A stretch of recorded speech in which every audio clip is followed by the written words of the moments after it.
네, 우리 시작하시기 전에 기도드리겠습니다. 하나님 아버지 감사합니다. 오늘 이렇게 주님께서 이전이나 아버지 하나님께 찬양하고 예배하게 하심에 감사합니다. 하나님 아버지 오늘도 주님의 그 인도하심에 주님의 그 앞으로 우리를 위하여 준비하신 그 모든 일을 아버지 우리가 아버지 흐트러지지 않고 하나님만을 찾고 하나님만을 갈 수 있는 은혜의 시간이 될 수 있게 도와주시옵소서. 하나님 아버지 오늘도 이 자리에서 이 전에서 하나님께 온전히 찬양드리고 온전히 예배드리는 마음가짐을 갖게 도와주시옵소서. 예수님 기도했습니다. 아멘. 네, 오늘은 갑자기 착오가 생겨서 피아노를 치지 않고 기계로 하는 걸 네, 부탁드리고요. 오늘 나의 가는 길 찬양드리겠습니다.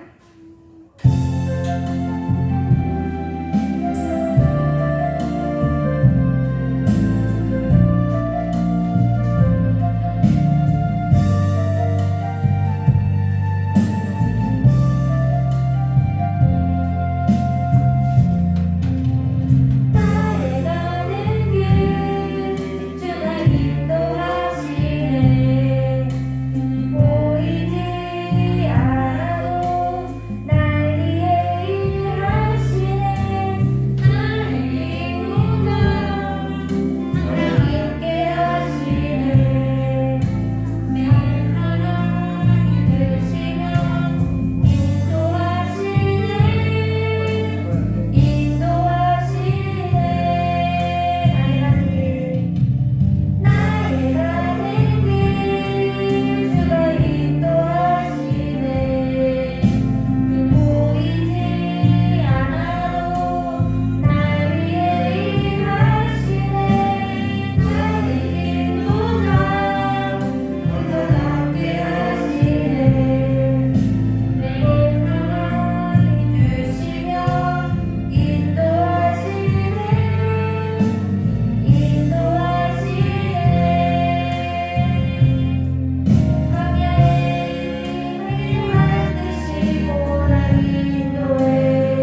그렇지 않아도 항상 일하시고 저희를 인도해 주신 것을 믿습니다. 우리가 주님의 그 길을 가는 거는 나만의 정말 세상의 길과 다르게 우리는 하나님의 길을 가는 성도들이고 하나님의 길을 가는 하나님의 그 자녀이신 것을 믿습니다. 하나님이 내가 위로울 때, 내가 힘들 때, 내가 길을 모를 때 하나님께서 그 길을 인도해 주시고 그 길을 항상 우리와 함께 계신다는 것을 믿으며 앞으로 나아가시기를 바랍니다.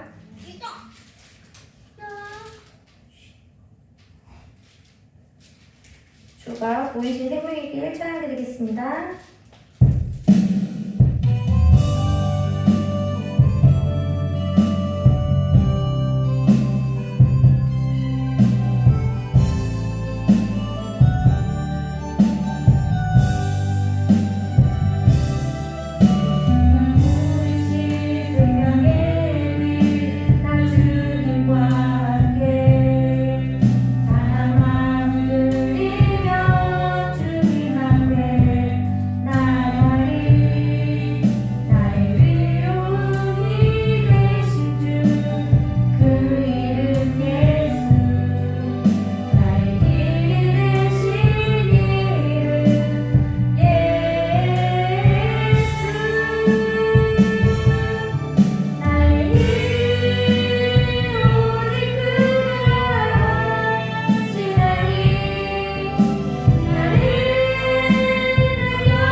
우리를 단련하시고 우리를 정말 전동같이 만드신 하나님을 믿으며 예배 말씀을 우리 원합니다. 예배 말씀 전하기 전에 우리 마음밭을 정말 하나님한테 드릴 수 있는 마음밭이 될 수 있게 기도드리기 원합니다. 아버지 하나님 감사합니다.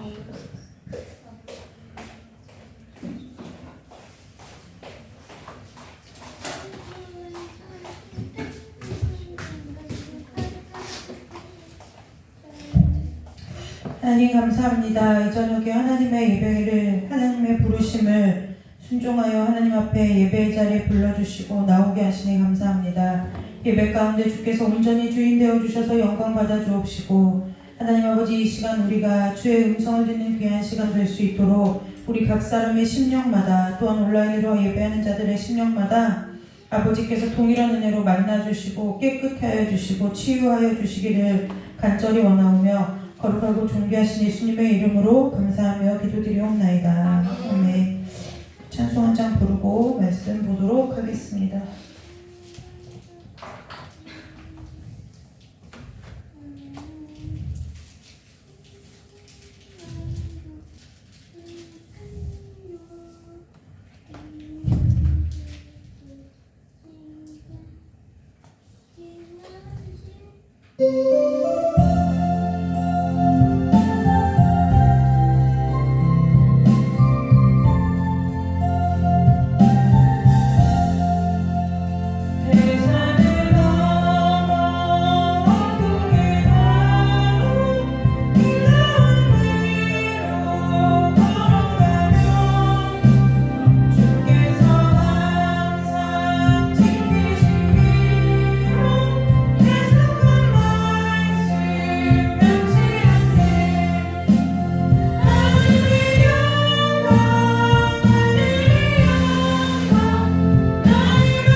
욥기서 23장 10절 말씀입니다. 반주기가 에러가 나서 욥기서 23장 10절 말씀 한 절만 보도록 하겠습니다.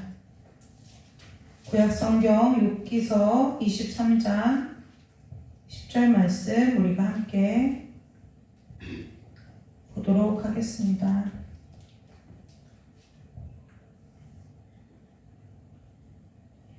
자, 다 찾으셨으면 한 목소리로 욥기서 23장 10절 말씀 한 절 같이 합독하여 읽도록 하겠습니다. 그러나 내가 가는 길을 그가 아시나니 그가 나를 단련하신 후에는 내가 순금같이 되어 나오리라. 아멘. 기도하고 우리 함께 말씀 보도록 하겠습니다. 하나님 아버지, 우리의 길을 아시는 분은 오직 한 분 주님밖에 없사오니 아버지, 우리의 모든 것을 아시고 우리의 모든 길을 아시는 주님께서 우리를 단련하신 후에 우리가 주님께서 원하시는 모습 그대로 정금같이 순금같이 나오기를 원하오니 아버지, 오늘 이 말씀을 통해서 각 사람의 심령마다 아버지의 뜻이 밝히 알아지게 하시고 그 밝히 알아진 아버지의 뜻을 따라 믿음의 순종의 길을 걸어갈 수 있는 우리 모두가 될 수 있도록 이 시간 오직 성령께서 우리의 마음과 생각과 연약한 육신을 주장하여 주시고 다스려 주시기를 간절히 원하오며 거룩하고 존귀하신 예수님의 이름으로 감사하며 기도드리옵나이다. 아멘. 오늘은 하나님과 나 세 번째 시간인데요. 오늘은 하나님과 나에 대해서 우리가 함께 나누면서 오늘은 무엇을 해볼 것이냐면 포기에 대해서 배추 살 때 사는 포기 말고 모든 것을 나의 권한을 내려놓는 포기. 네. 포기에 대해서 우리가 함께 한번 생각해 보도록 하려고 해요. 포기가 좋은 말일까요? 나쁜 말일까요? 네. 세상은 포기를 나쁜 말이라고 해요. 포기하면 안 된다. 포기는 뭐라고요? 배추 셀 때 하나 쓰는 말이다. 이런 말 하는데요. 우리가 포기하는 것, 이 포기라는 뜻을 이렇게 말하면 주도권, 주권을 내 권리를 내려놓는 게 포기예요. 내려놓는 거. 그것이 포기인데요. 저와 여러분이 하나님과 나와 이 관계를 지금 관계에 대해서 배우고 있는데, 마틴 로이드 존스라고 영국의 유명한 목사님이 계세요. 원래 이분이 굉장한 명의였어요. 의사였어요. 의사.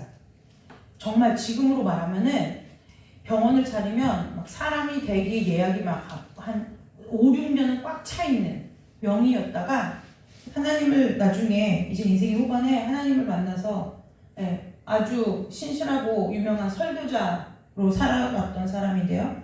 그 사람이 한 말 중에, 저 원래 마틴 로이드 존스를 별로 안 좋아해요. 왜냐면 이분은 한 말을 또 하고 그래서 책을 읽으면 1장에서 시작한 내용이 2장에서 한 절반쯤 차지하면서 2장에 조금 살을 붙이고 3장에 가면 앞에 1장과 2장에 했던 얘기를 또 반복하면서 3장을 조금 붙이고 이렇게 책을 쓰는 분이기 때문에, 근데 이분이 한 말 중에 제가 제일 좋아하는 말이 있는데 뭐냐면 그분이 한 말 중에 제일 좋아하는 말이 뭐냐면, 우리가 생각할 때 하나님과의 관계는 우리의 믿음의 행동에 달려있다고 사람들은 생각하지만 그것이 아니라 하나님과 나와의 뭐에 달려있다고 얘기하느냐면, 나와 하나님과의 관계 설정에 있어서 우리가 해야 되는 것은 뭐냐면 믿음의 행동이 아니라 하나님의 그 주권을 인정하는 거라는 거예요. 주권을 인정하는 것이 하나님과 우리의 관계 회복의 지름길이고, 우리가, 저와 여러분이 죄사함을 받았다는, 구원받았다는 믿음의 확증이라는 거예요. 우리는 믿음의 확증이라고 하면은 자칫 잘못하면은 이 행위를 굉장히 강조하기가 쉬워요. 그 행위를 굉장히 강조하기가 쉬운데, 그 행위가 우리의 전부, 하나님과 우리의 관계를 설명해 주는 것이 아니라는 거예요. 바꿔 얘기하면 우리가 많이 섬길 수 있고요, 열심을 낼 수도 있지만, 오늘 우리가 함께 보는 그 말씀 가운데도 이 내용이 나와 있는데, 제일 먼저 하나님과 나 사이의 관계를 설정할 때 보면은 가장 중요하고 반드시 신앙생활을 하면서 해야 하는 그것이 뭐였냐면 이 포기라는 거예요. 그런데 사람이 잘 생각해 보면 이 포기를 언제 하느냐? 웬만큼 끝까지 포기를 안 하려고 하다가 언제 포기를 하느냐면은 나에게 내 자신이 한계를 느낄 때, 해봤는데 여기까지야. 더 이상은 안 돼.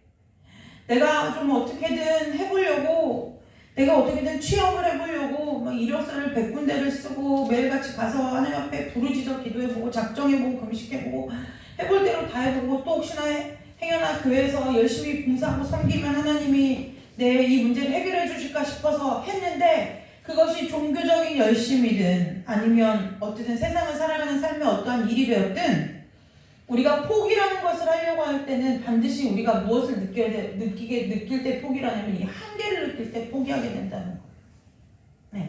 포기하는 것은 한계를 느낄 때라는 거예요. 그런데 우리가 세상에서는 포기를 가르치지 않지만, 포기하지 말라고 얘기하지만, 복음은, 하나님의 말씀은 우리에게 무엇을 하라고 얘기하느냐? 하나님 앞에서 한계를 깨달으라고 한다는 거예요. 한계를 깨달아야 된다는 거예요. 그래서 우리가 가장 기본적으로 우리 한계를 깨닫는 것이 무엇이냐면, 내가 어쩔 수 없는 죄인이다 라는 한계가 우리 가운데 있죠. 뭘 해도 안 돼요. 뭘 해도 내가 구원에 이를 능력이 나에게 없어요. 내가 아무리 열심히 살아도 내가 지금 이 삶을 벗어날 능력이 나에게 없다는 거예요. 지금 목사님이 치료 중이잖아요. 뭐 치료라고 할 수 있죠. 어쨌든 몸이 이제 건강해져서 정상인의 몸은 됐지만 아직 어쨌든 한 번에 또 치료가 남아있어요. 그런데 우리가 열심히 예를 들어 질병을 얻어서 열심히 의사의 지시를 따라서 약을 먹고 때로는 수술을 받고 시술을 받고 식이요법을 하고 운동을 하고 아무리 우리가 열심을 내어도 그것의 한계는 분명히 있다는 거예요. 어떠한 한계요? 그 질병에서 노임을 받을 것이냐 노임받지 못할 것이냐는 내 노력과 내 의지가 도움은 될 수 있으나 그것에 그 결론에 도달할 수는 없다는 거예요. 우리가 삶을 살아갈 때에 우리가 의외로 한계에 많이 부딪히고 살아요. 많이 부딪히고 살아요. 예를 들어 내가 요즘에 막 스트레스를 받는 일이 많이 있어요. 많이 있는데 내 앞에 내가 원래 먹을 걸 좋아하는 사람이에요. 내 앞에 진수성찬이 차려져 있는 거예요. 근데 하필 이 진수성찬이 내가 평소에 그렇게 좋아하고 잘 먹고 즐겨 먹는 음식만 차려져 있는 거예요.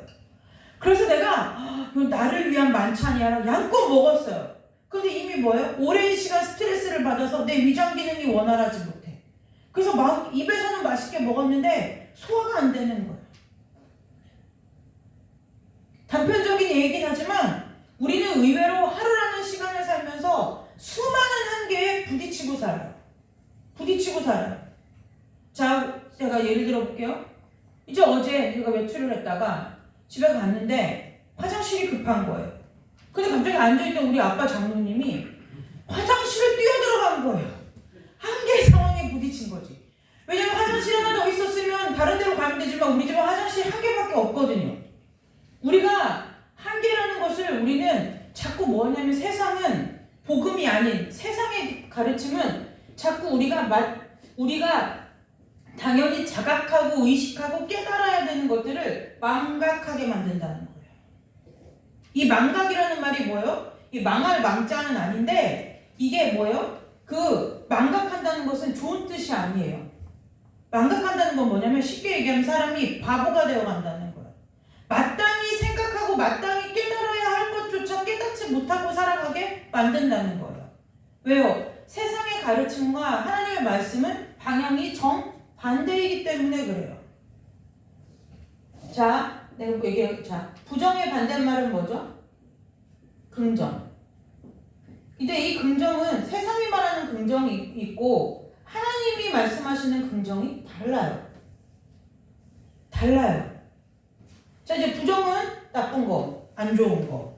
자, 그래서 긍정은 자, 그러면 우리가 식구가 많아야 누구 대답해보라고 하는데 식구가 다 거기서 거기라 가지고 세상이 말하는 긍정과 하나님이 말하는 긍정이 무엇이 다를까요? 무엇이 다를까요? 세상의 긍정은 늘 베이스에 뭐가 있어요? 망각. 이 망각이라는 거는 과대망상, 망상증 할 때 이 망자를 써요. 이건 무엇이냐? 세상이 말하는 긍정은 무조건 좋다는 거예요. 무조건. 내 마음은 아파. 내 마음은 슬퍼. 내 마음은 괴로워. 내 마음은 죽고 싶어. 내 마음은 우울해. 내 마음은 정말 내가 왜 이런지 모르겠어. 막 하나님에 대해서 화가 나고 짜증이 나고 열받고 심술이 나고 막 옆에 사람이 잘 되는 걸 보면 배 아프고 질투나고 괴롭고 잠이 안 오고 화가 나고 분이 안 풀리고 막 이러는데 자꾸 세상의 긍정은 뭐라고 하냐면 그걸 다 무시하고 맨날 거울 앞에서 날 보고 뭐 하라는 거야? 잘 될 거야. 그리고 부정적인 말을 하지 마라. 넌 절대 잘 된다. 넌 절대 된다. 이게 긍정이라는 거예요. 하나님의 긍정은 무엇이냐? 하나님의 긍정은 자각하라는 거예요. 무엇 안에서요? 하나님의 말씀 안에서. 하나님의 말씀 안에서 우리 자신을 뭐 하라는 거예요? 더할 것도 없고 뺄 것도 없고 있는 그대로 바라보라는 거예요.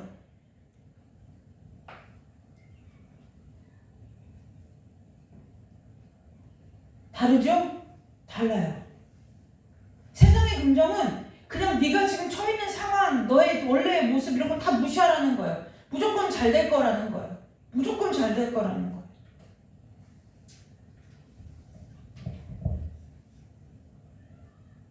옛날에 저희 시대만 해도 수련회를 가잖아요. 수련회를 가면은 막 그 마지막 날 우리 수련회 가봐서 하잖아요. 마지막에 막 이렇게 분위기를 조성하면서 찬양으로 분위기를 조성하면서 막 촛불 같은 거 하나씩 들고 아니면 모닥불 캠프파이어 하면서 막 누가 주님 앞에 자원할 것이냐고 막 이러면 그 애들 다 어디 가냐면 신학대학교에 갔다 신학 배우러 갔다는 거예요. 그런데 그것이 아니라는 거예요. 자각하라는 거예요. 자각. 공부를 내가 뛰어나게 잘해요. 그러면 신학대학 가면 안 돼. 하나님의 소명이 그쪽이 아닐 수 있는데 자꾸 다 공부 잘하는 놈도 신학교 가고 또 뭐요? 저기 수능을 봤는데 오늘따라 수능을 망쳤어. 아 이거 하나님이 나를 신학교로 부르시라는 뜻인가 보다 하고 막 자기가 가고 싶은데 하나님의 뜻을 빌려가면서 가고 이것이 무엇이냐? 그것이 세상이 말하는 망각이라는 거예요. 뭐냐면 임시방편이에요. 잠시 잠깐 내가 지금 괴롭고 힘들고 이 상황을 그냥 모면해버리는 거예요. 그런데 우리가 인생을 길든 짧든 살아봐서 알지만 우리의 영혼은 하나님께서 창조하신 우리의 속사람은 우리의 영혼은 성령께서 함께 하시는 우리의 영혼은 우리가 느끼는 감정과 우리가 처해져 있는 현실을 도피하거나 부정하라고 가르치는 분이 아니라는 거예요. 왜일까요? 그럴 필요가 없기 때문에 그래요. 내가 느끼는 감정과 내가 느끼는 현실을 도피하거나 부정하라고 가르치지 않아요. 왜냐? 그렇게 할 필요가 없다는 거예요. 왜 그럴까요? 하나님은 능력이 하나 없으시고 하나님은 능치 못하실 일이 없어서 그리고 그런 능치 못하신 전지전능하신 하나님이 우리를 끔찍하게 목숨을 내어주시기까지 사랑하기 때문에 우리가 느끼는 감정이나 현실을 도피하거나 부정해야 할 이 필요와 이유가 전혀 없다는 거예요. 우리가 언제 도피하고 우리가 언제 현실을 부정해요? 받아들이지 못해요? 내 역량을 뛰어넘을 때요. 내가 할 수 없을 때. 사람이 언제 자살해요? 자살을 언제 생각하느냐면 이럴 때 자살하는 거예요. 어떨 때? 아 이건 도대체 이제 더 이상은 내 힘으로는 어떻게 안 돼. 내 힘으로는 어떻게 할 수가 없어. 이 상황을 이 위기를 넘길 수도 없고 내가 더 이상은 내 자신이 이 상황으로는 살아갈 수가 없다고 생각할 때의 사람이 극단적인 선택으로 몰리는 거예요. 그런데 말씀은 우리에게 있어서 감정과 현실을 도피하거나 현실에서 도망가거나 그것들을 부정하고 애써 도망하라고 가르치지 않는다는 거예요. 하나님 안에서 하나님의 말씀 안에서 나의 처해진 상황과 생각과 감정들을 충분히 뭐하도록요? 자각하도록 하나님께서 우리를 가르치신다는 거예요. 기억하셔야 돼요. 이것이 하나님의 긍정이 시작되는 순간이 하나님의 이 긍정이 시작되는 것이 우리가 하나님 앞에 포기 되어지는 순간인 거예요. 하나님 못하겠습니다. 내 힘으로는 안 되겠습니다. 그래야 그 너머에서 일하시는 하나님을 우리가 볼 수 있게 이제 내 삶 가운데서 일하시는 하나님을 볼 수 있게 된다는 거예요.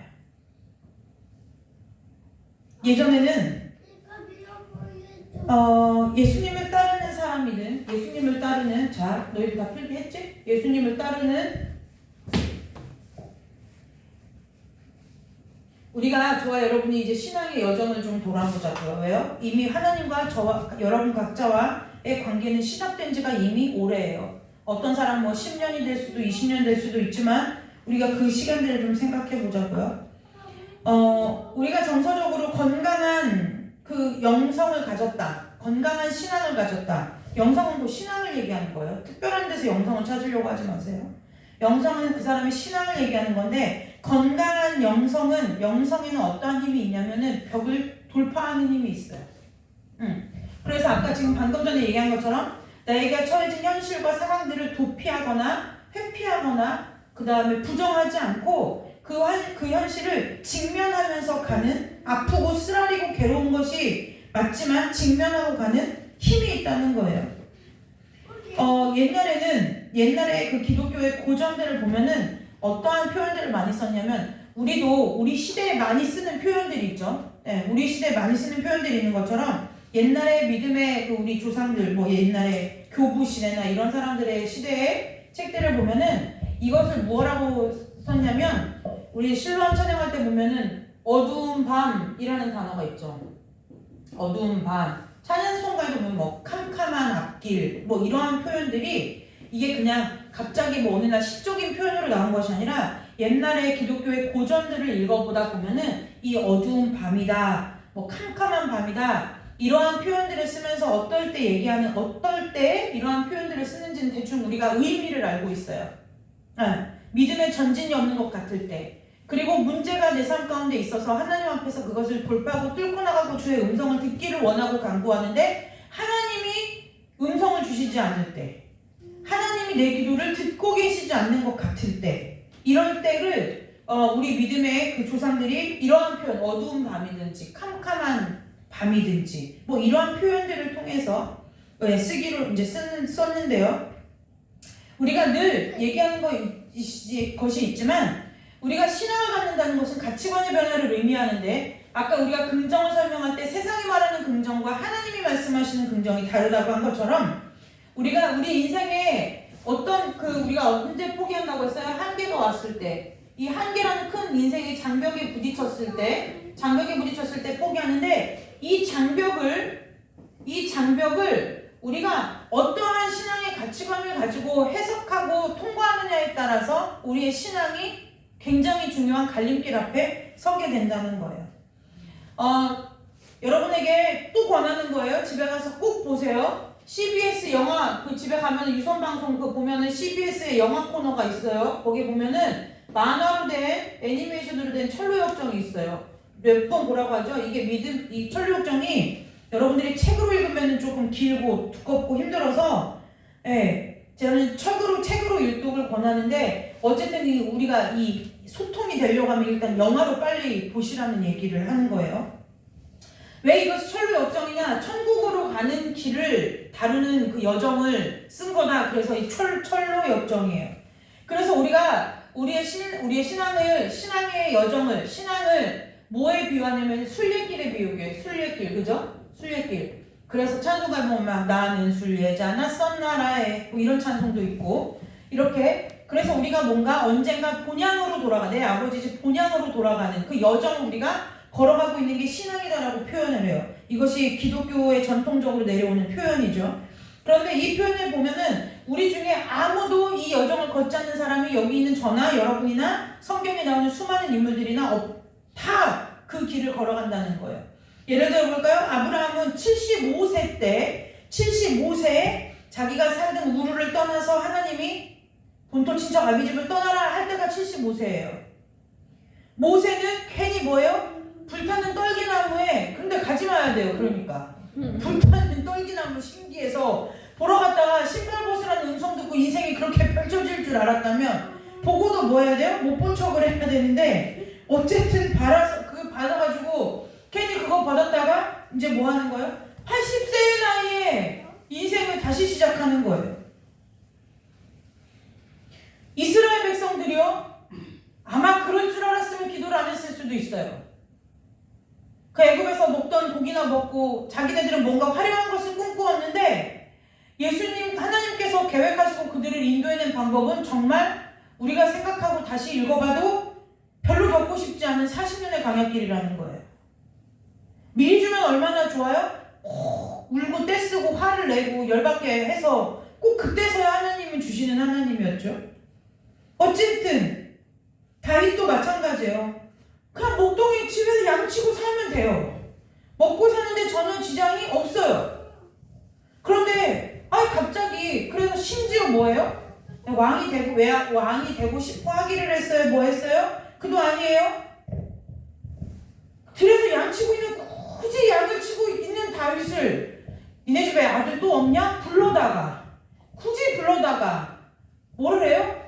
내가 기름 부어달라고도 안 했는데 기름을 부어가지고 왕을 만들더니, 왕을 만들면 그럼 조금 그 왕으로서의 수업을 좀 하나님이 이렇게 궁궐에 데려다가 왕으로서의 수업을 좀 시키시면서, 이렇게 해서 왕을 시키시는 것도 아니고 뭐예요? 사울을 붙이셔가지고 미친 척도 하고 도망도 다니고 죽을 고비를 수도 없이 넘기고 이렇게 하면서 뭐 하는 거예요? 하나님의 부르심에 응답하는 삶의 길을 떠났다는 거예요. 그래도 그들은 성공한 인생인 거예요. 성공한 인생. 하나님 앞에서 이 한계를, 장벽을, 이 한계를 하나님과 함께 통과한 사람들이라는 거예요. 대표적인 사람, 실패한 사람의 예를 들어볼까요? 가룟 유다. 가룟 유다는 결국 뭐한 사람이에요? 이 한계에 부딪혀서 하나님과 함께 믿음의 장벽을 뛰어넘지 못한 대표적인 성경의 인물이에요. 다 봤잖아요. 예수님과 함께 먹고 마시고 자고 예수님이 하신 모든 일을 보고도 그 예수님 앞에서 철저하게 뭐예요? 그 한계에 부딪혀서 떠나가는 사람이에요. 우리가 교회를 떠나갈 때요, 각자 개인적인 이유가 있죠. 시험을 만났어요. 환란이 있어요. 여러 가지 문제들을 떠나요. 결국 그것이 뭐예요? 아까 우리가 인생의 이 장벽을 만났을 때 이것을 우리의 신앙의 가치관인 말씀 위에, 하나님 위에 서서 하나님의 방법대로 해석하느냐, 여전히 나의 방법대로 해석하느냐에 따라서 이 장벽은 나를 망가뜨리고 나를 하나님께로부터 떠나게 하는 존재도 되지만, 이제 어떻게 돼요? 하나님 편에 서서 이 장벽을 넘고 넘다 보면 이제는 어떤 사람이 되느냐? 하나님과 나 사이에 그 어느 것도 그 사이에 낄 수 없는 아주 완벽한 연합의 관계로 맺어주는 것이, 그 도구로 쓰임받는 것이 인생의, 저와 여러분의 삶의 인생의 장벽이라는 거예요. 그래서 하나님은 저와 여러분의 인생 가운데 장벽, 삶의, 우리가 매일의 삶을 살면서 일상의 삶을 살 때 이 장벽이라는 인생의 한계를 두시고 그 한계를 뚫고 하나님과 함께 하나님을 신뢰하는 신실한 믿음을 가지고 그 장벽을 뚫고 나가게 하심을 통해서 결국은 뭐예요? 하나님과 제일 가까운 사람으로서 우리를 빚어가신다는 거예요. 그래서 좀 우리가 신앙에 있어서 제가 좀 오늘은 자료를 좀 찾아왔어요. 자료를 찾아왔는데 전통적으로 교회에서 기독교 고전에서 보면 보통 6단계, 믿음의 단계를 6단계로 나눠요. 6단계. 네, 6단계. 기억해도 좋고 적어도 좋아요. 1단계. 이때는 뭐냐면 하나님을 알고 삶이 변화되는 단계. 네. 2단계는 하나님을 알고 삶이 변화돼요. 이건 무슨 뜻이냐면은 내가 태어나서부터 믿는 가정에서 태어났든지 아니면 중간에 예수 그리스도를 믿게 됐든지 어쨌든 하나님을 막 믿게 돼서 이제 그 여정의 출발선에 선 단계. 그래서 이제 이때는 이 정도의 신앙은 무엇이냐면 이제 그 막 시작하는 단계에서 내가 왜인지는 알 수 없지만 나라는 사람이 하나님의 은혜가 필요한 사람이구나 라고 인식하는 단계. 이게 1단계예요. 이게 1단계예요. 자, 그 1단계. 그 다음 2단계. 이건 첫 번째는 길었는데 짧아. 이거 제자도를 배우는 거예요. 이제 하나님에 대해서 알았어요. 그러니까 이제 제자도가 된다는 것은 이때는 뭐냐면 그래서 하나님을 알게 되고 하나님을 해서 구조로 영접하고 나는 내가 뭐 죄인인지 아닌지는 아직 잘 모르겠지만 어쨌든 하나님의 은혜 받으면 은혜가 필요하구나, 하나님의 은혜가 있으면 내 삶이 더 풍성해지겠구나를 인식하고 인지하는 단계. 2단계는 그러다 보니 나에게 이 은혜를 주시는 분이 하나님이라고 하는데 그럼 이 하나님은 누구실까? 하나님은 누구시고 그러면 내가 그분의 제자가 되어야 된다는 건데 그럼 제자 되어서 산다는 것은 무슨 의미일까? 뭐 이런 것들을 그러니까 우리가 제자 훈련과 같이 신앙 훈련을 통해서 이제 뭐 하냐면 내가 속해 있는 교회 공동체의 일원으로서의 소속을 갖게 되는 거. 이게 2단계라는 거예요. 자, 여러분들이 어디 있는지 잘 살펴보세요. 그 다음에 이제 여기를 넘어가면 이제 3단계는 어떠한 단계냐? 이게 섬기는 단계예요. 이건 말 안 해도 알겠죠? 섬기는 단계. 이제 배웠어요. 배웠으면 이제 뭐냐면 내가 이제 의미를 알았어. 하나님은 이런 분이시고 하나님을 내가 예수 그리스도의 제자를 간다는 것은 내 삶을 이렇게 바꾸고 이렇게 변화시켜서 이렇게 살아야 하나님의 그분의 뜻대로 살아야 되는구나를 이제 배웠어요. 그럼 이제 문제는 뭐냐? 행동대장이 되는 거예요. 뭐든지 행동을 해요. 자기의 이미 갖고 있는 자기의 재능을 통해서든 은사를 통해서든 무엇인가 그리스도와 교회의 공동체와 다른 사람들을 섬기는 것으로서 내가 하나님의 제자로 사는 것이 이런 것이구나라는 것을 인식하고 살아가는 것 단계, 이게 3단계라는 거예요. 4단계는 내적인 여정의 시작이에요. 이 내적 여정의 시작부터 이 내적 여정의 시작부터 무엇이 오냐? 신앙의 위기가 와요. 신앙의 위기가 와. 어떤 위기냐? 아까 우리가 지워서 여기 써있지만 신앙의 장벽, 신앙의 한계가 온다는 거예요. 처음에 가서 교회 갔어요. 좋아요. 막 새신자 교육도 받고 이런 세상도 있구나. 막 좋아요. 하나님이 너무 좋아요. 막 이때는 기도도 너무 잘 들어주는 것 같아요. 그래서 하나님을 막 보고 진짜 믿을만한 분이 참 좋으신 분이구나. 그래가지고 교회에서 막 자매님 막 제자훈련 끝났으니까 선빌 부서를 찾아가서 교회를 섬겨주세요.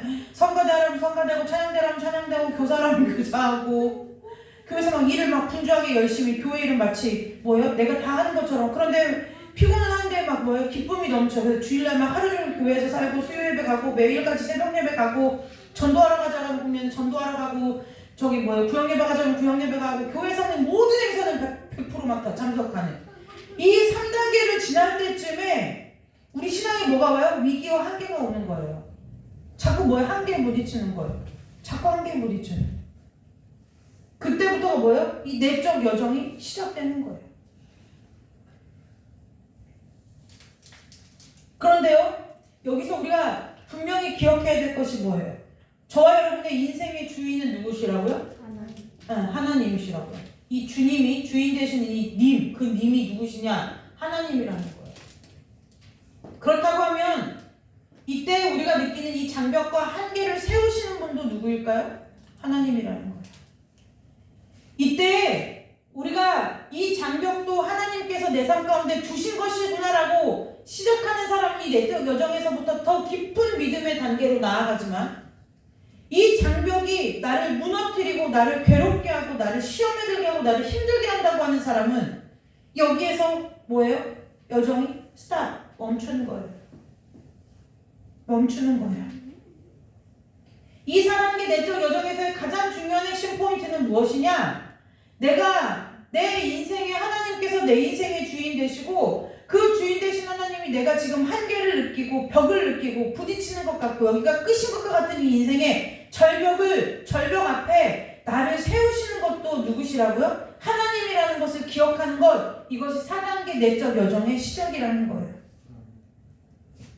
자, 여기서는 딱 할 일이 한 가지예요. 뭐라고요? 내 삶의 주인이 하나님이시라면 내 삶에 오는 이 모든 한계의 상황에도 누가 함께 하신다고요? 주님이 함께 하신다는 것을 믿음으로 확신하는 것, 이것이 내적 여정이에요.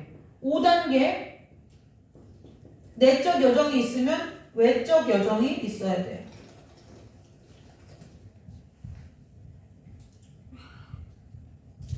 이것은 무엇이냐면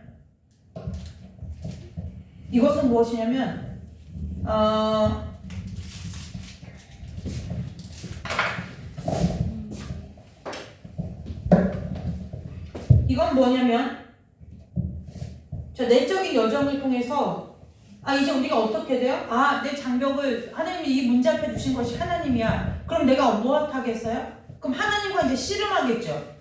기도로 씨름을 하든 말씀을 붙들고 씨름을 하든 내 삶에서 막 버티면서 가든 찬송을 부르며 버티든 기도하며 버티든 어쨌든 버티면서 내적 여정을 통해서 뭐를 하는 거예요? 이 하나님과 씨름을 하는 시간을 겪는 거예요.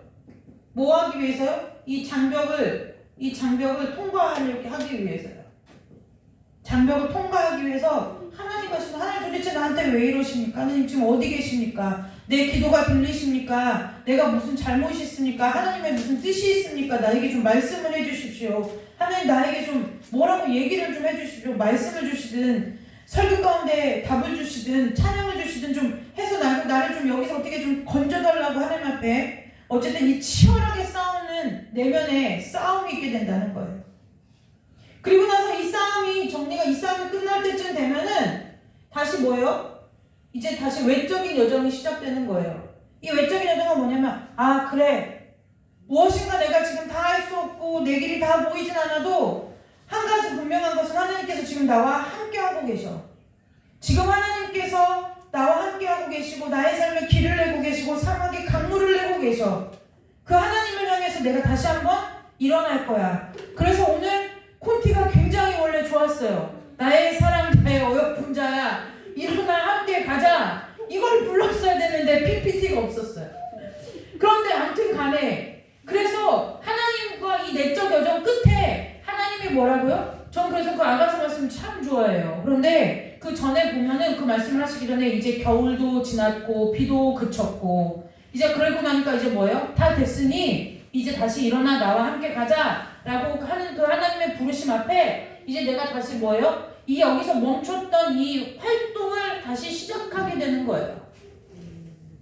그러면 이 3단계의 활동과 이 5단계의 활동은 같을까요? 다를까요? 겉으로 볼 때는 별반 다르잖아요. 왜요? 똑같이 교회 공동체를 섬기고 다른 사람 이웃을 섬기고 내가 내 삶에 주어진 내 삶 안에서 하나님을 향해서 무엇인가 할 수 있는 것을 찾고 하는 이 외적으로 보이는 것은 똑같아요. 그런데 내면이 이 내적 여정을 통해서 나의 내면이 뭐예요? 흔들리지 않는 편안함 시몬스 침대가 되는 거예요. 흔들리지 않는 시몬스 침대와 같이 이제 뭐예요? 그 활동을 통해서 하나님 안에서 이 시간 이 장벽들을 통과하면서 무엇이냐? 하나님 안에서의 내가 누구인지를 찾게 되는 거예요.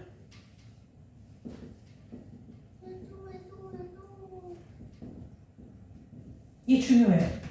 여러분 우리가 경험해봐서 알죠? 당신은 우리가 아무리 교회 갔는데 당신은 사랑받기에 태어난 사람을 100번 1000번 불러주고 축복합니다 주님의 사랑으로 이런 거 불러주고 100번 1000번 불러줘봐도 그것이 뭐예요? 이 4단계 되는 이 내적 여정에서의 하나님께로부터 오는 이 확신이 없을 때는 울리는 꽹과리 같은 거예요. 아무 의미가 없는 소리라는 거예요.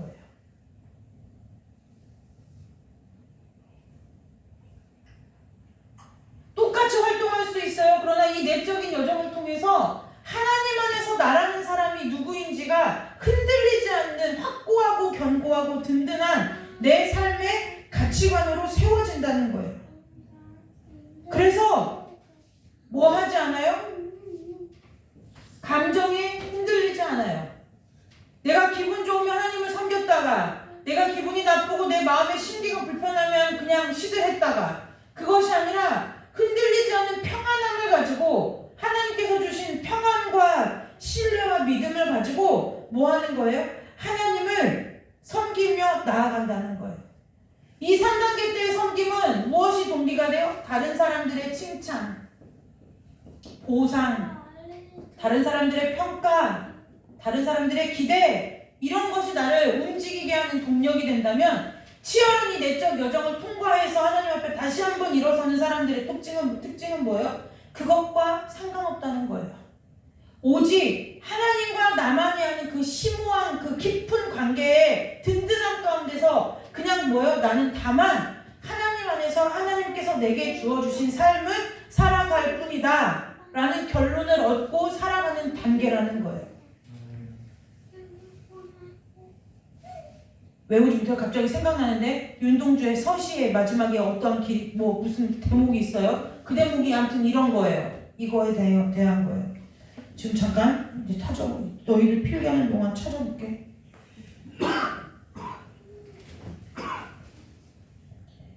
분명히 아이들 낳기 전까지 나도 외웠었는데 기억이 안 나요.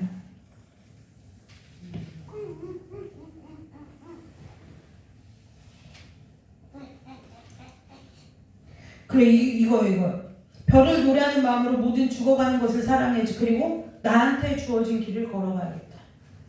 윤동주 시인도 하나님 믿는 사람이죠. 이 시예요. 이 부분이에요. 나한테 주어진 길을 걸어가야겠다. 그러니까 옛날에는 외부 이 3단계까지는 뭐예요? 외부 요인인 거예요. 밖에서 누가 예수님을 믿어야 된다 그러고 또 그다음에 은혜가 필요하다고 그러고 또 공부를 하니까 지식으로 가르침을 받으니까 배운 대로 학습한 대로 해봐야 되니까 하고 그다음에 다른 사람들이 뭐요? 예수 그리스도의 제자로 살고 하나님의 제자로 산다는 것은 이런 것입니다. 이 마찬가지로 교회에서 설교하는 선포되는 말씀 이런 것들을 통해서 내가 그렇게 해야 되는 건가 보구나 라는 그 나를 움직이는 요인이 외부에서 들어온 거라면 이 내적인 여정을 거친 후에는 뭐예요? 내 안에서 성령께서 동기가 돼서 나를 움직이게 하신다는 거예요. 그래서 뭐예요? 그래서 하나님께서 나한테 주어주신 길을 걸어가야겠다라는 거예요. 그래서 결국 신앙은 환경이 바뀌거나 내 형편과 처지가 바뀌는 것이 아니라 내 삶을 태하는 태도가 나나 세상이 주인되었던 삶에서 하나님과 나 우리가 부부관계를 생각해 볼 때도 부부간에 우리가 부부 사이에서 결정을 해야 되는데 외부에서의 개입이 많아지면 이혼 안 할 부부도 이혼으로 갈 확률이 높다는 것이 실제 통계학적인 결과예요. 그래서 뭐예요? 정말 크게 부부싸움을 할수록 정말 그 문제는 누가 풀어가야 되느냐? 주변에서의 조언을 삼가고 그 둘이 지지든 볶든 해야 된다는 거예요. 그와 마찬가지로 이때까지는 3단계까지는 하나님과 나 사이에 끼어있는 외부 요인이 굉장히 많이 있어요. 그런데 이 내적 여정을 통과하고 난 후에는 이제 뭐예요? 그러면 지금 내가 부딪힌 이 장벽도 내가 처해진 상황도 내가 만난 이 한계도 무엇하는 거예요? 하나님께서 나에게 주어주신 거구나. 그러니까 내가 그 길을 걸어가야 되겠다. 누구랑 함께요? 하나님과 함께. 이것이 외적 여정이라는 거예요. 그래서 마침내 믿음의 6단계를 더요. 6단계. 이 6단계 이거는 조금 감리교회 창시자인 존 웨슬레의 표현인데 이 사랑이 충만한 사람으로 변화되는 거예요. 이 존 웨슬레는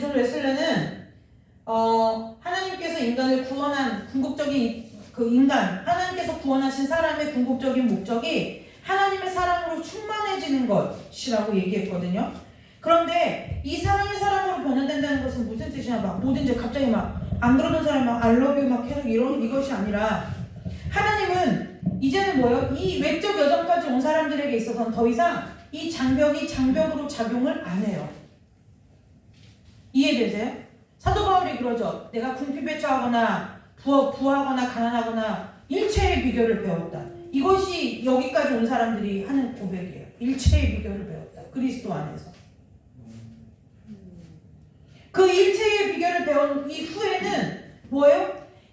내가 예전에는 장벽이라고 느끼고 한계라고 느끼고 내 컴플렉스라고 느끼고 나의 문제라고 느끼고 내 상처라고 느끼고 나의 트라우마라고 느꼈던 그 모든 것들이 이제는 무엇이 돼요? 하나님의 사랑의 시각으로 이것들이 바라봐지기 때문에 뭐예요? 하나님께서 나를 성장시키고 성숙시키시려고 이 일들을 허락하셨구나 라고 결론에 도달하게 된다는 거예요. 그래서 뭐예요? 요한 1서에 보면 하나님의 사랑이 두려움을 내어쫓는다 그랬어요. 그래서 이때는 이 6단계 마침내 6단계 가면 우리가 뭐 하느냐? 그냥 우리가 하나님의 뜻에 내가 순종해야지, 믿어야지, 하나님의 뜻대로 살아야지 결심하고 결단하는 것이 아니라 그냥 우리의 삶이 그냥 내가 걸어가는 우리가 찬양하잖아. 내가 걸어갈 때의 길이 되고 살아갈 때의 삶이 된다고. 그것이 이 6단계의 삶을 가장 적절하게 표현한 찬양의 표현이에요. 내가 믿어야지, 순종해야지, 충성해야지, 결단해야지 이것이 아니라 그냥 이 길을 걸어왔다 보니까 그냥 뭐예요? 이제는 내가 살아가는 길이 순종의 삶이 되어졌고 내가 살아가는 삶이 결단의 삶이 되어졌고 누가 나는 그냥 하나님 안에서 이제 내가 이런 사람이구나라는 걸 깨닫고 나는 일상을 살아가고 있을 뿐인데 다른 사람들이 나를 통해서 뭘 보기 시작해요? 예수 그리스도를 보기 시작한다는 거예요. 어떤 분들은 이 단계라는 표현은 좀 약간 이렇게 수직 상승하는 이 계단식이라서 어떤 분들은 이것을 단계라고 표현하지 않고 어떠한 이 교부들은 계절이라는 표현을 써요. 네. 그래서 우리가 김준건 목사님이 그리스도의 계절이다. 왜 계절이다?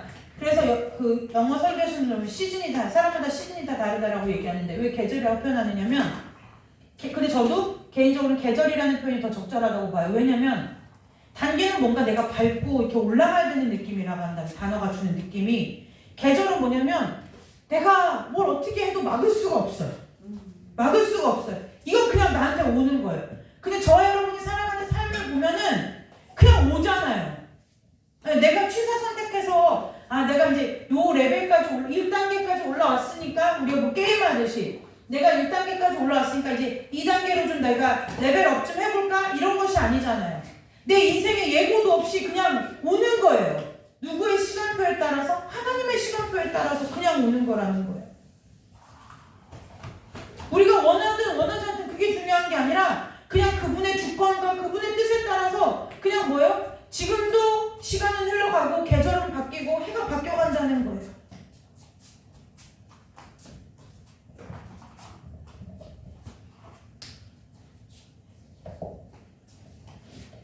굉장히 중요해요. 굉장히 중요해요.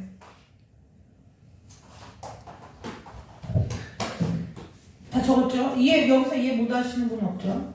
네, 이해 못하는 법은 없어요.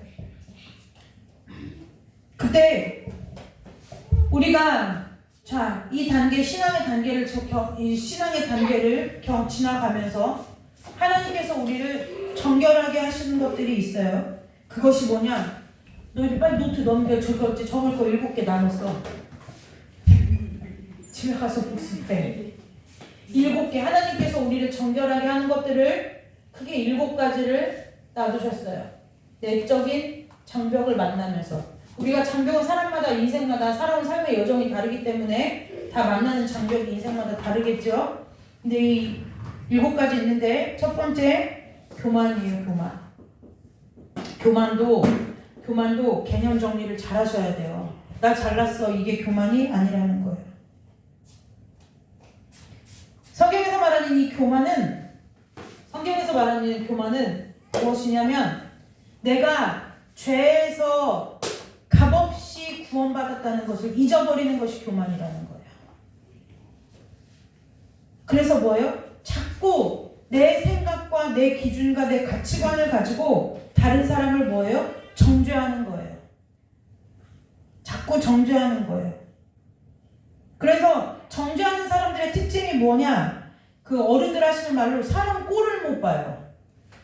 사람 꼴을 못 본다는 것은 무슨 뜻이냐? 그 사람들이 잘못하고 실수하는 것들에 대해서 기다려주지 못한다는 거예요.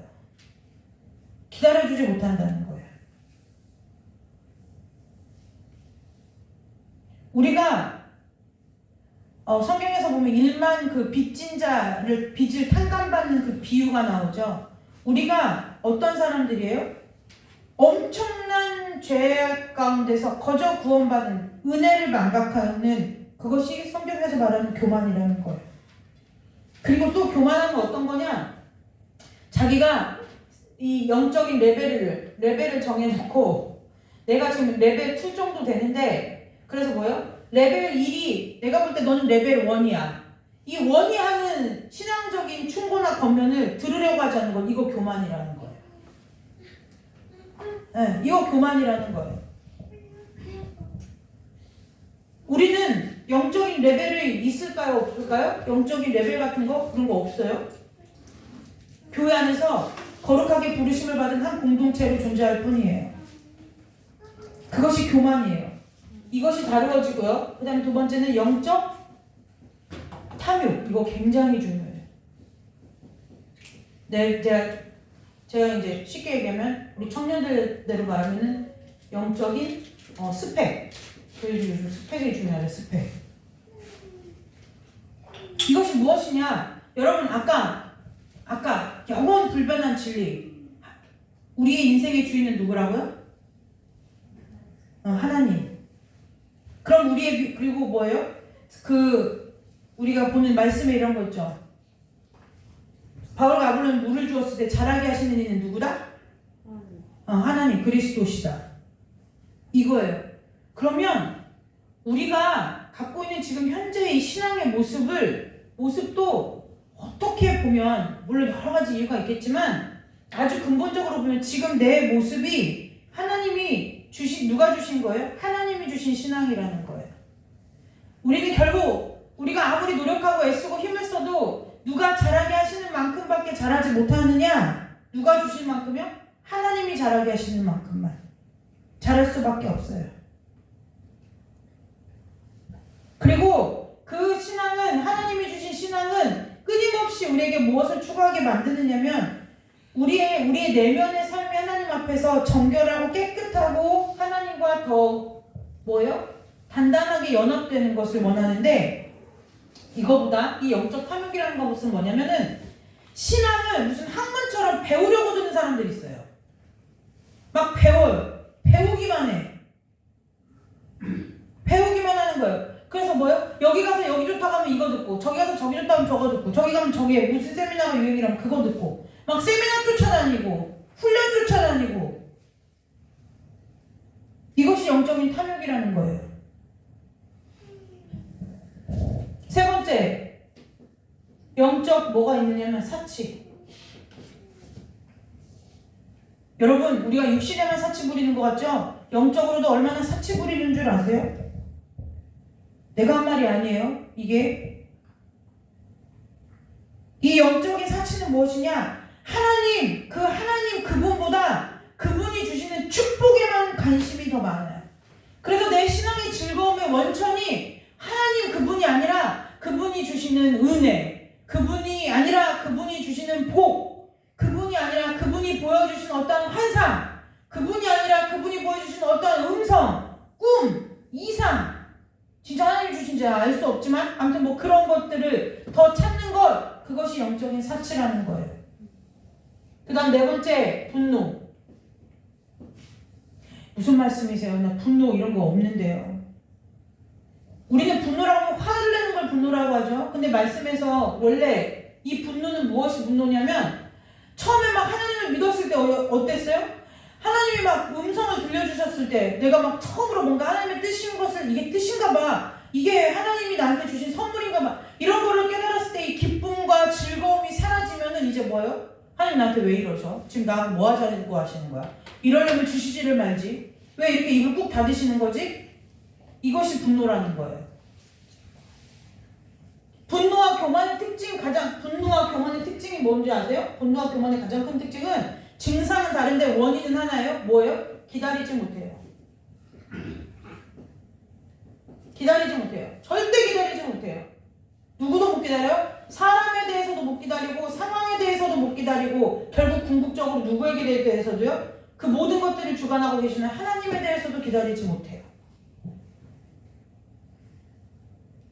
이게 교만한 사람과 분노가 가득한 사람의 특징이라는 거예요. 여러분, 분노는 분냄과 노함의 합친말이에요. 원래 아셨어요? 분노는 분함과 노함의 합친말이에요. 분한 것도 나쁜 거고 노한 것도 나쁜 건데, 그 둘을 합쳐놨으니 얼마나 안 좋은 건지 아시겠죠? 다섯 번째, 여러분, 육신만 과식하는 게 아니에요. 영적인 과식도 있어요. 이 영적인 과식은 무엇이냐? 하나님께서 우리에게 나를 따라오라 하실 때 맞다고 그러면 자기를 부인하고 자기 십자가를 지고 나를 따라오라 그랬어요. 그런데 십자가 지는 삶은 버겁고 하기 싫은 거예요. 그래서 왜 아이들이 단 것만 찾고 입에 맛있는 것만 찾는 것처럼 신앙에 있어서도 뭐하냐? 하나님과 함께 너는 나와 함께 좋은 그리스도의 좋은 권세를 속에 고난을 받으라. 이런 거는 관심 없고, 말씀을 읽을 때도 무조건 잘 된다, 복 준다, 복이다, 응답이다, 이런 데만 관심 많은 거, 더 즐거운 거 찾는 거, 입에만 좋은 음식 찾는 것, 이것이 영적인 과식이에요. 그 다음, 영적인 시기심도 있어요. 사촌이 땅을 사면 배 아프다. 다른 사람들이 나보다 영적으로 성장하면 내가 불행해지는 거예요. 잘 들으세요. 다른 사람이 영적으로 성장하는 것이 화가 나고 시기하고 이것이 아니라, 다른 사람이 영적으로 성장하는 걸 보는데 뭐예요? 누가 불행한 거예요? 내가 불행함을 느끼는 거예요. 내가 불행함을 느끼는 거예요. 나는 뭐지? 쟤는 저런데 나는 왜 이러지? 난 믿음이 없나? 이게 시기심이에요. 그래서 뭐예요? 신앙에 있어서도 항상 뭐예요? 신앙에 있어서도 그분을 닮아가기 위해서 매진하는 것이 아니라 뭐 하는 거예요? 다른 사람과의 그 신앙에 있어서의 우월함을 차지하기 위해서 노력하는 것, 이것이 영적인 시기심이라는 거예요. 그 다음에 7번째, 나태함. 게으른 거 말하는 거죠. 게으른 거. 근데 성경에서 게으른 거는 뭐냐면 일하지 않고 노는 것, 이것을 게으름이라고 성경에서 말하지 않고 무엇을 게으름이라고 말하냐면 하나님이 내 삶에 아까 같이 주어주신 그 힘든 일, 장벽같이 느끼는 거, 한계 상황이 올 때 뭐 하는 거예요? 그것을 하나님 앞에서 뚫고 나가려고 하지 않고 그 힘든 일을 보면 뭐 하려고 한다는 거예요? 도망가려고 하는 거. 이것이 나태함이라는 거예요. 신앙에 있어서. 그래서 이 영적인 나태함을 가진 사람들의 특징은 무엇이냐면 이들의 신앙에 결국에 추구하는, 가만히 그들의 신앙이 추구하는 것을 보면 무엇이냐면은 영적인 쾌락을 추구해요. 즐거움과 쾌락은 다르죠. 쾌락을 추구해요. 그리고 이 사람들은 말씀을 추구하는 것이 아니라 뭐 하냐면 일단 느낌이 좀 신비스럽고 좋아야 돼요. 내가 좋은 느낌이거든. 원래 책에는 좋은 느낌이라고 써 있어요. 이 신비함. 잘 보세요. 우리의 신앙 아까 여정이라고 그랬어요. 여정. 긴 싸움이에요. 긴 싸움. 한 방에 되는 것이 없다는 거예요. 근데 여러분, 제가 생각해봐야지, 말씀을 준비하면서 생각해봤어요. 나는 신앙이 한 방이라면 싫을 것 같아요. 내가 진짜 하나님을 좋아하고 내가 진짜 하나님을 사랑하는데 그분과의 사랑이 그냥 한 방에 끝난다? 난 싫을 것 같아. 요즘 우리 목사님 저한테 자주 하는 말이 다른 거 하나도 안 말할 테니까 아프지 말고 건강하게 내 옆에 오래만 있어달라고. 때로는 우리가 서로 생각이 안 맞아서, 의견이 안 맞아서 서로 마음이 불편할 때도 있고 서로 다툴 때도 있는데도 불구하고 서로가 서로에게 그걸 바라는데, 만약에 저와 여러분의 신앙의 여정이에요. 누구와 함께하는 여정? 사랑하는 하나님과 함께하는 여정. 그러니까 신앙은 개념이 굉장히 잘 정립되어 있어야 돼요. 그래서 신앙은 굉장히 논리적이고 체계적이에요. 내가 사랑하는 사람과 함께하는 여정이에요. 근데 여기서 한나 전도사한테 물어봐요. 한나 전도사가 오랫동안 결혼을 준비하면서 이제 기도했어. 드디어 네가 그렇게 기도하던, 원하고 바라고 기도하던 짝을 만났어요. 근데 이제 결혼식을 해야 돼. 그런데 내가 한나 전도사 보고, 내가 그럴 리는 없지만 교회 일이 바쁘니 신우님을 당일치기로 갔다 와라. 좋겠어요? 싫겠어요? 싫죠. 뭐를 그만둬야 돼? 이럴 때는 그런 교역자를 만나면 사역을 그만둬야 되는 거지. 잘 생각해보세요. 말로는 우리가 찬송할 때는 나는 순례자 낯선 날에 언젠가 집에 돌아가리 막 찬송을 부르는데, 하나님하고 나 사이에 있는 일들은 다 뭐에 끝났으면 좋겠어요? 로또와 같이 한 방에 끝났으면 좋겠다고 생각하는 거예요. 뭔가 이상하지 않냐는 거예요.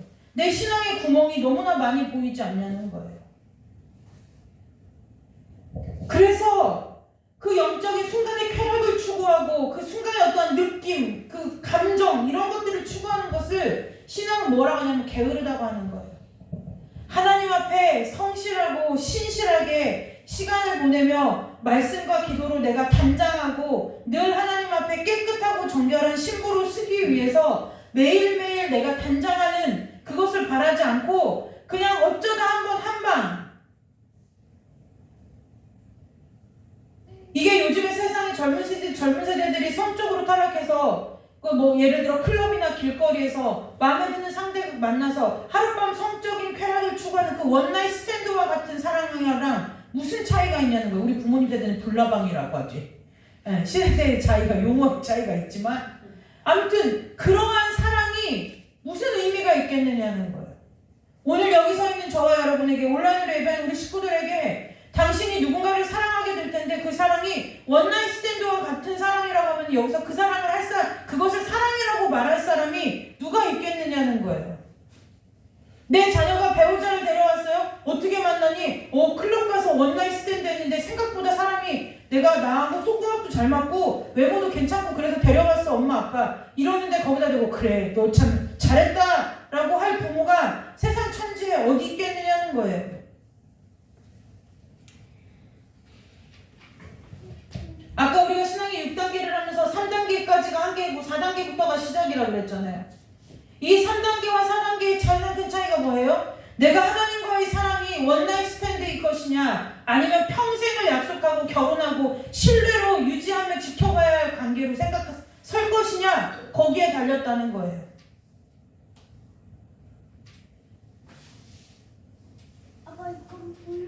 여러분 이 길은 언제 끝날지 어디까지일지 그리고 그 이후에 저와 여러분의 삶이 어떻게 보장되고 바뀔지 우리는 다 알 수가 없어요. 다 알 수가 없어요. 그리고 그 시간들을 통해서 내가 비판하고 내가 정죄했던 그 사람이 얼마만큼 하나님의 사람으로서 거룩하게 쓸 수 있는 가능성이 있는지 우리는 다 알지 못해요. 다만 우리가 할 수 있는 것은 무엇이냐? 하나님께서 내게 주신 인생의 장벽들을 하나님께서 우리에게 보여주셨던 그 신뢰함과 신실함과 충성됨을 가지고 그것을 하나님과 함께 하나씩 벽을 깨부수는 일들을 해나가는 거예요.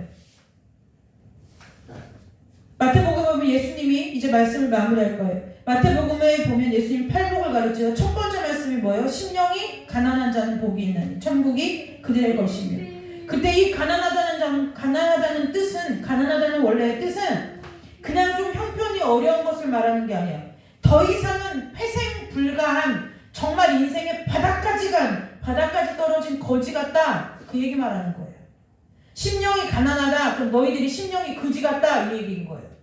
근데 거지인데 어떤 거죠? 거지도 좀 약간 잠시 어려움이 있는 것이 아니라 이제 더 이상 회생 불능한 거지와 같다. 이것이 이 심령이 가난한 자라고 할 때 가난한 자라는 뜻이라는 거예요. 여러분 생각해 봐봐요. 여러분들이 길거리에 지나가는데 요즘은 그런 사람 많지 않지만 왜 옛날엔 정말 저 어렸을 때만 해도 우리나라가 잘 살지 못할 때다 보니까 정말 뭐예요?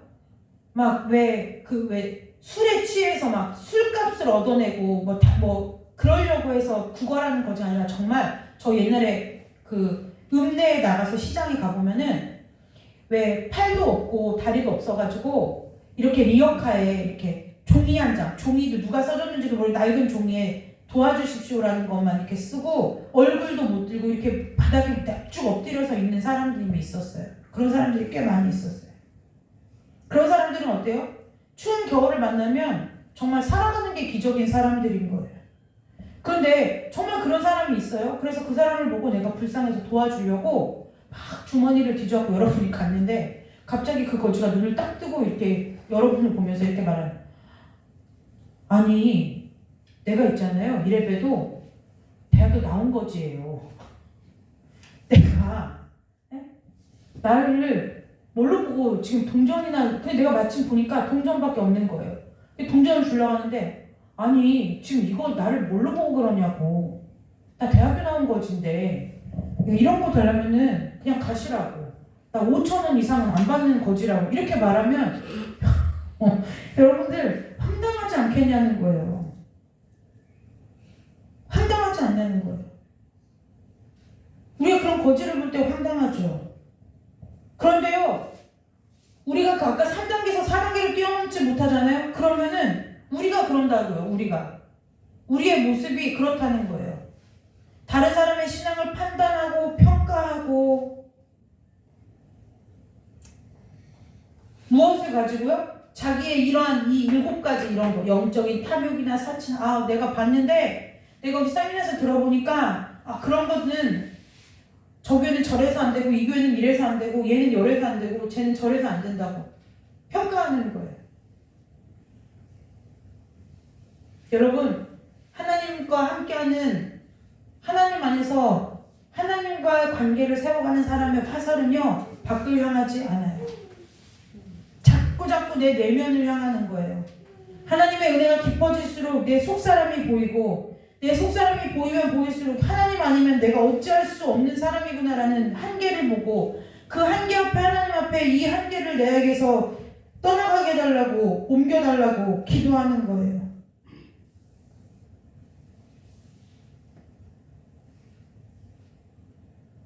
저와 여러분의 삶이요 이 모든 것을 마지막 우리가 6단계 배웠죠. 6단계 사랑으로 충만한 사람. 이런 사람의 특징이 있어요. 이 사람은요 타인에게 상처를 잘 받지도 않고 주지도 않아요.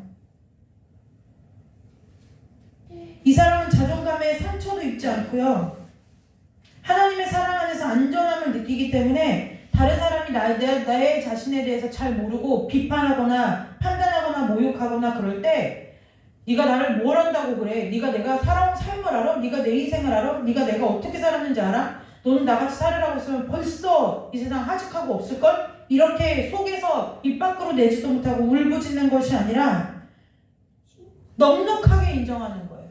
당신이 본 그 모습도 내 모습의 일부입니다. 사실 어쩌면 하나님 앞에서 내 모습은 당신이 지금 나를 봤던 그 모습보다 더 엉망이다라고 인정할 수 있는 사람이라는 거예요. 오늘 적기도 많이 적고 읽기도 많이 읽고 쓰기도 많이 했는데 여러분 오늘 이 6가지의 단계를 보시고 또 우리가 하나님 안에서 우리가 하나님께서 인생의 장벽을 지나게 하시면서 거두시는 없애실 이 7가지의 항목들을 보시면서 지금 내가 하나님과 인생의 여정에 어디를 걷고 있는지 또 분별하시고 또 내 안에 아직도 하나님 안에서 해결하고 넘지 못한 장벽이 있다면 그것이 어떤 것인지도 보시고 그래서 하나님과 여러분의 관계가 그 어느 것도 방해할 수 없고 그 어느 것도 빼앗아갈 수 없는 주님과 여러분만의 돈독하고 은밀하고 확실한 관계가 되시기를 주님의 이름으로 축복합니다.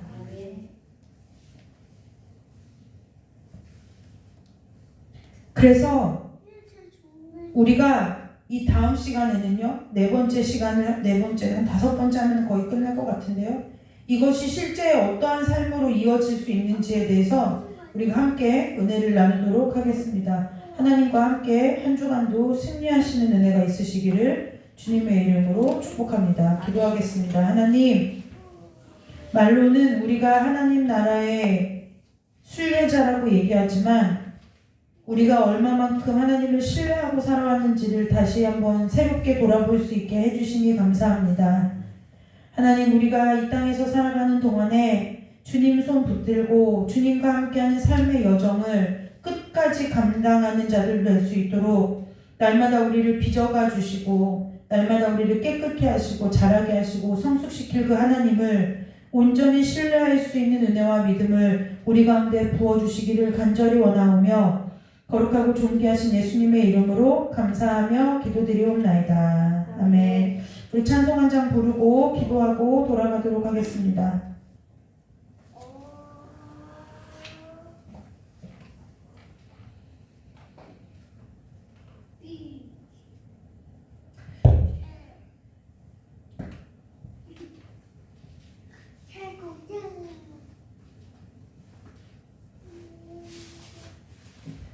이게 왜 이렇게 됐을까요?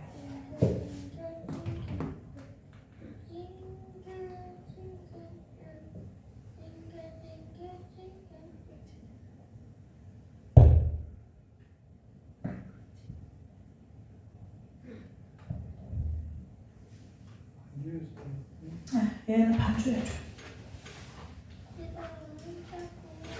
이게 어제와 똑같이 저희가 어제 집회 갔거든요. 근데 찬양하다가 스피커가 나갔어요. 얼마나 찬양을 크게 스피커가 나갔는데 오늘 우리 반주기는 왜 나간 거지?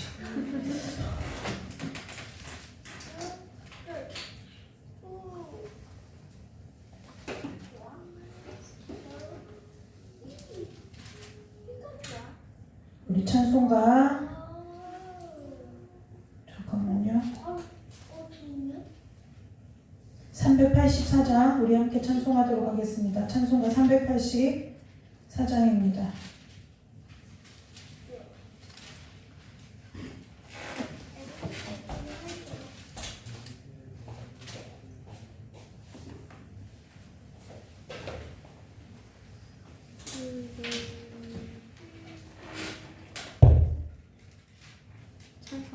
찬송가 384장입니다. 어머, 고쳤어요. 주여. 그래도 얘기가 왔으니까 384장 찬송 한번 부르고, 원래 부르야 했던 찬송 부르고 우리 기도하고 돌아가도록 하겠습니다.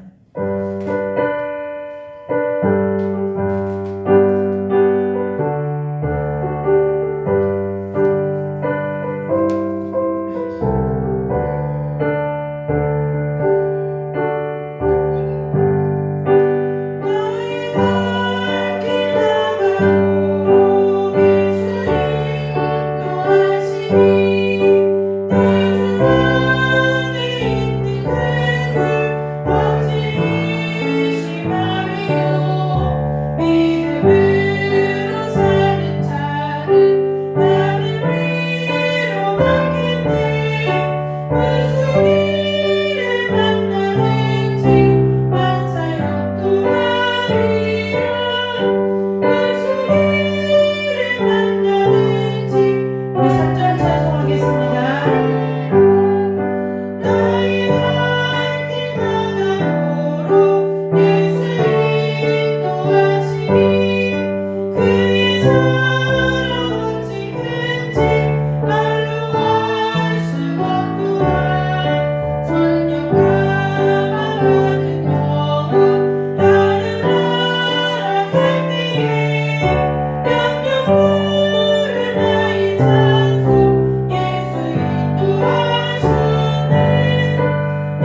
주시고 아버지 주님 우리 가운데 믿음을 더하여 주시고 주님과의 그 깊은 사랑의 교제 가운데 잠기는 은혜가 있도록 날마다 우리의 삶을 통해서 붙들어 주시고 인도하여 주시기를 간절히 원하오며 거룩하고 존귀하신 예수 그리스도의 이름으로 감사하며 기도드리옵나이다.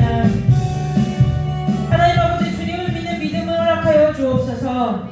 염려하지 말라 하셨사오니 염려하지 않게 하시고 걱정하지 말라 하셨사오니 걱정하지 않게 하여 주옵소서. 두려워하지 말라 하셨사오니 두려워하지 않게 하시고 아버지 주님께서 함께 하신다고 하셨사오니 주님께서 나와 언제 어디서나 무엇을 하든지 항상 함께 하심을 믿고 이 땅에서의 삶을 살아가는 자들 되게 하여 주옵소서. 주님께서 아무리 어떤 장벽이 내 삶 앞에 놓여있다 할지라도 주님과 함께 주님께서 내게 허락하신 그 길을 걸어갈 수 있는 충성된 믿음을 우리 가운데 허락하여 주셔서 더 이상 내 삶에서 도망하고 회피하는 자가 아니라 도망자가 아니라 주님과 함께 뚫고 나가며 주님과 함께 날아오르는 자들 될 수 있도록 우리의 믿음 가운데 은혜를 더하여 주시기를 간절히 원하오며 거룩하고 존귀하신 예수 그리스도의 이름으로 감사하며 축복하며 기도드리옵나이다. 아멘.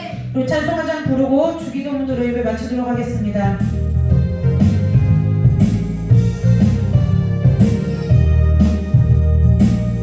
나 주의 믿음 갖고 홀로 걸어도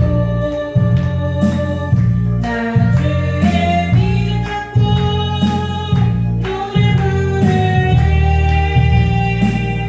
복부를 몰아치고 하늘 덮어도 나 주의 믿음 갖고 실망치 않네. 주는 내 친구 진실한 친구 끝날까지도 주를 믿으리 폭풍우를 몰아치고 하늘 덮어도 나 주의 믿음 갖고 실망치 않네. 제가 어제 아이들을 데리고 서울에 집회를 다녀왔어요.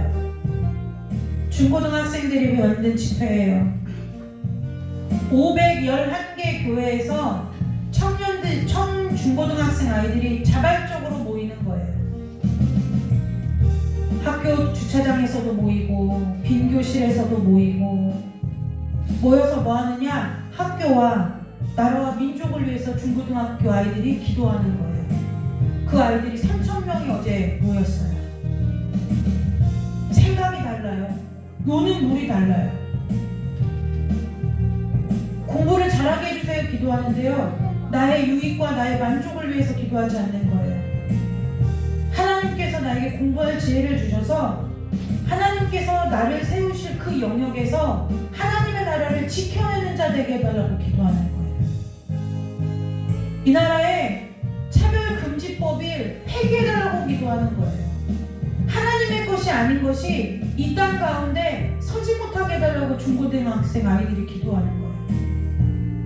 우리의 믿음의 선배들은 교회가 끝났다, 교회가 희망이 없다라고 얘기하지만 하나님, 중고등학생인 우리를 하나님께서 써주셔서 다시 한번 이 나라와 이 민족과 교회에 부흥을 달라고 애들이 울부짖어 기도하는 거예요. 서울에서부터요 제주도에 이르기까지 학교가 전국에 511개래요. 어떤 아이는요 코로나 때 그 기도 모임이 없어질까봐, 그 기도 모임을 없어질까봐 학교를 나가지 않는 온라인 수업을 하는 날에도 기도 모임을 하는 시간에 혼자 나가가지고 그 모임을 2년 동안 지켰대요.